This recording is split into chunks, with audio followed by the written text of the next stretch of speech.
हथियार और गोला बारूद लेकर दर्जनों कार्गो विमान पहुंचे तेल अवीव। डोनाल्ड ट्रंप और नेतन्याहू में आधे घंटे हुई फोन पर बातचीत। क्या ईरान के ऊर्जा ढांचे को बनाया जा सकता है निशाना? संभावित हमले के मद्देनजर क्या है ईरान की तैयारी? आप देख रहे हैं मिडिल न्यूज़ 18 का सोशल मीडिया प्लेटफॉर्म। मैं हूं विशाल।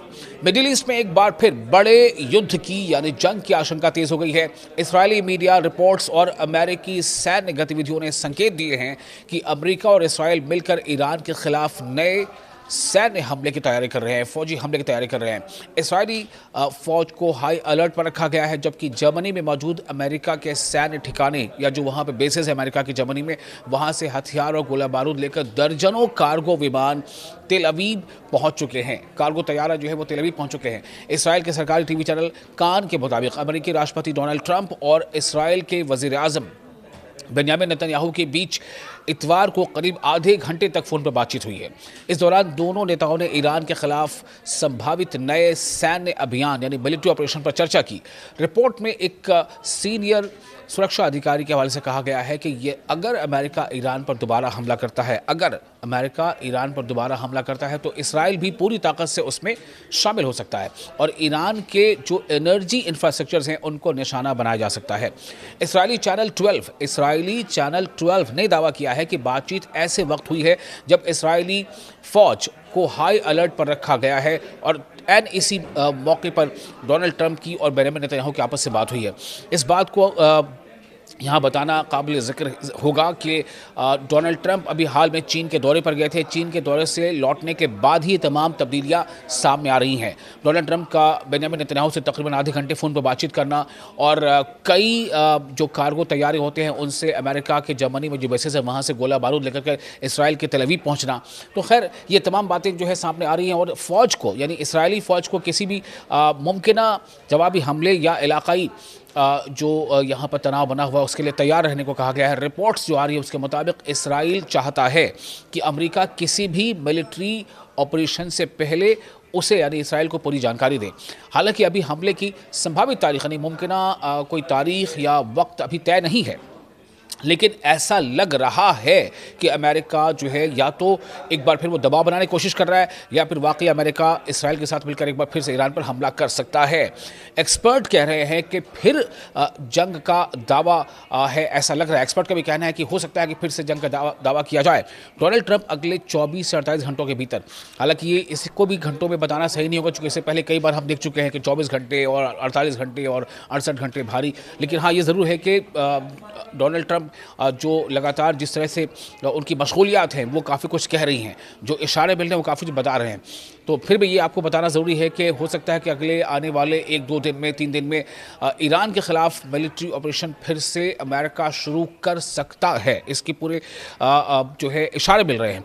ये दावा दोहा इंस्टीट्यूट ऑफ ग्रेजुएट स्टडीज़ में भी मीडिया स्टडीज़ के प्रोफेसर हैं मोहम्मद अल मासरी, उन्होंने भी किया है। ऐसे कई जो इस बारे में जानकार हैं जो इन तमाम चीज़ों को बहुत करीब से नज़र रखते हैं कि किस मुल्क की क्या जो है वहाँ पर ऑपरेशन चल रहे हैं और क्या तैयारियां चल रही हैं। तो ऐसे लोगों का कहना है कि बहुत हद तक मुमकिन है कि एक बार फिर अमेरिका और इसराइल जो ईरान पर हमला करें।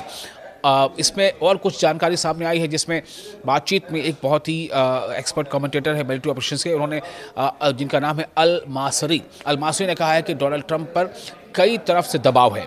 इनमें इसराइल के वज़ीर आज़म बेंजामिन नेतन्याहू और उनके एडमिनिस्ट्रेशन के कड़े रुख वाले जो अफसरान हैं वो भी शामिल हैं, वो भी दबाव बना रहे हैं डोनाल्ड ट्रंप पर। उन्होंने कहा कि ट्रंप को ईरान से उस तरह का झुकाव या समझौता नहीं मिला जिसकी उन्हें उम्मीद थी और उनके मुताबिक डोनाल्ड ट्रंप को यह भी लगा था कि ईरान के साथ बातचीत अलग जाविये में, अलग अंदाज में की जाएगी और हाल में चीन के जो सदर हैं शी जिनपिंग, उनके साथ उनकी जो बैठक हुई है उसके बाद हालात उनके हक में होंगे, लेकिन शायद ऐसा नहीं हुआ। इसराइल पहुंचे हथियारों से लदे विमान। अब ये जो जानकारी आपको पहले दिया था कि बहुत सारे ऐसे कार्गो तैयारे हैं जिनमें अमेरिका के बेसिस से जो जर्मनी में है वहाँ से हथियार और गोला बारूद लेकर वो इसराइल पहुँचे हैं। तो ये जानकारी आपको और तफसील से दे देते हैं। अमेरिकी सैन्य गतिविधियां भी तेज़ी से हो रही हैं, बढ़ रही हैं। मिलिट्री ऑपरेशंस का मतलब है कि जो मिलिट्री की मूवमेंट है वो काफ़ी तेज़ी से बढ़ती नज़र आ रही हैं।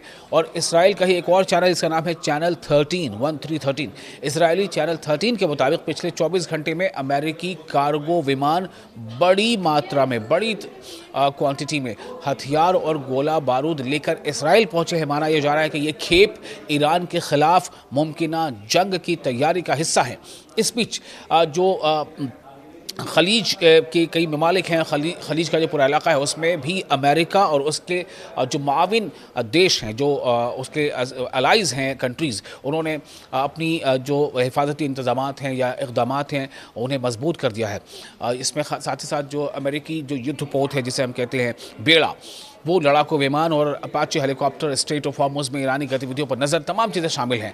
रिपोर्ट्स में दावा किया गया है कि अमेरिकी डिस्ट्रॉयर, जो अमेरिकी किसी भी बेड़े के साथ साथ चलता है, अमेरिकी डिस्ट्रॉयर जहाज़ों पर लगे लेज़र हथियारों ने ईरानी ड्रोन और क्रूज़ मिसाइलों को हवा में जो है उसे तबाह किया। ये भी ऐसी रिपोर्ट्स पे खबरें आ रही हैं। क्या फिर से युद्ध छिड़ेगा, ये सवाल सबसे बड़ा इस वक्त सामने आ रहा है। इस बीच डोनाल्ड ट्रंप लगातार ईरान को चेतावनी दे रहे हैं, धमकी दे रहे हैं और उन्हें सोशल मीडिया पर AI जनरेटेड तस्वीरें साझा भी की हैं जिनमें ईरान की ओर बढ़ते लाल तीर और तूफान से पहले का सन्नाटा जैसे कई पैगामात उसमें इशारों में दिए गए हैं। डोनाल्ड ट्रंप ने साफ कहा है कि अगर तेहरान यानी ईरान अमेरिका के साथ अमन समझौता नहीं करता है तो उसे बहुत बुरे हालात का सामना करना पड़ेगा। और तलब है कि फरवरी में अमेरिका और इसराइल की ओर से ईरान पर किए गए हमलों के बाद करीब 40 दिनों तक ये जंग चलती रही थी। बाद में सीज़ फायर हुआ, लेकिन अमन को लेकर के जितने भी डायलॉग्स हुए, बातचीत हुई, वो किसी ठोस नतीजे तक नहीं पहुंच सकी हैं। और अब एक बार फिर हालात ऐसे बनते जा रहे हैं, ऐसा लग रहा है कि फिर से जंग के बादल मंडरा रहे हैं। लेकिन फिर वही बात, क्या ये दबाव बनाने की एक हिकमत अमली है?